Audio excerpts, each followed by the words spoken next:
نظر کرتا ہے، اس کو اگر برباد کیا جائے تو اس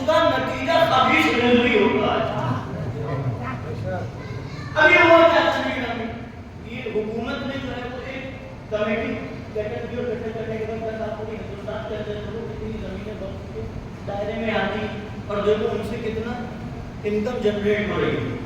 تو اب انہوں نے تحقیق کری, بررسی کری تو 164 کروڑ روپے سالانہ انکم ہوئی. یہ المیہ ہے.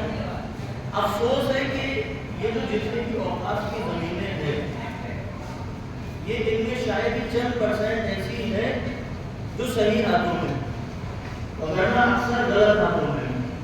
اور یہ جو مسجد اور امامبارہ ایسا نہیں کہا کہ اسے کوئی اپنی ملکیت نہ سمجھے, نہیں کسی انجمن کی ملکیت ہے, نہ کسی امامبارہ میں کوئی اپنے آپ کو اس امامبارہ کا اپنا والد جانے. یہ امامبارہ ملکیت ہے امام زمان کی, یہ مسجد ملکیت ہے امام زمان کی. اور یہ درگاہیں کوئی عام نہیں بلکہ فوجی چھاؤنیاں ہیں امام زمان.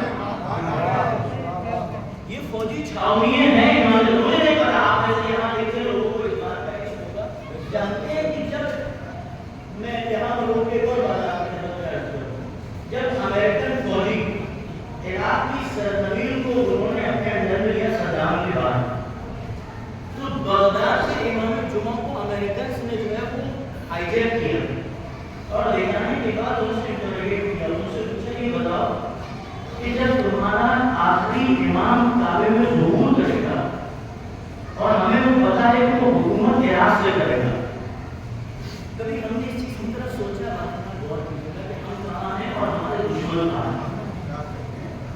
انہوں نے بغداد کے امام جمعہ کو ہائی جیک کیا, لے گئے, انٹروگیشن کیا, ان سے پوچھا کہ یہ بتاؤ کہ ہمیں یہ پتا ہے کہ تمہارے وقت کا امام آخری جو ہے وہ بڑے غیب سے جب آئے گا تو ظہور کرے گا اور حکومت عراق سے کرے گا. یہ بتاؤ وہ آئے گا کس راستے سے,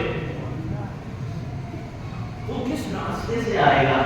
یہ بغداد کے امام جمعہ کہتے ہیں کہ وہ چیز جو ہم نے ابھی تک نہ سوچی دشمن اس راستے پر ابھی گا.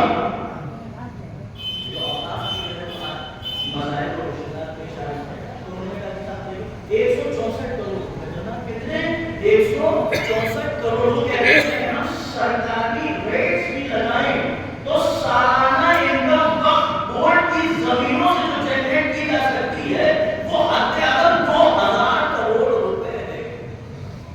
کتنی 2000 کروڑ روپے کہاں اور 164 روپے محض کہاں.